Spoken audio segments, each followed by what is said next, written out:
Harga emas dah meroket.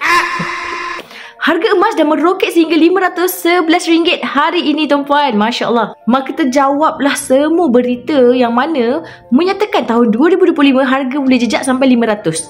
Dan yang terbaru kalau perasan tuan-puan, harga emas boleh jejak sehingga RM710. Nampak macam mustahil kan? Tapi itu boleh jadi tuan-puan. Sebab mereka adalah pakar-pakar. Mereka tahu macam mana harga emas ni boleh naik dan macam mana harga emas boleh turun. Dengan situasi ekonomi sekarang, pakar sendiri menyatakan yang harga emas makin lama makin naik. Tapi isu dekat sini, berapa gram simpanan yang tuan-puan dah ada? Adakah masih 1 gram? Atau langsung tak ada simpanan? Jadi dekat sini kalau harga naik sekalipun tak ada bezanya sebab tuan-puan tak bermula simpan emas.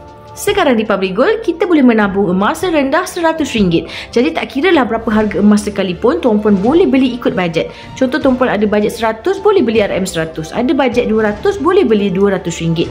Mudah saja dengan menabung emas di akaun emas Public Gold. Cukup gram emas, boleh keluarkan emas-emas macam ni. Memang menarik. Jadi yang mana belum ada akaun emas lagi, jom kita bermula simpan emas daripada sekarang. Jadi tuan-puan boleh klik link di bio, daftar akaun emas secara percuma, insya-Allah saya guide sebaiknya.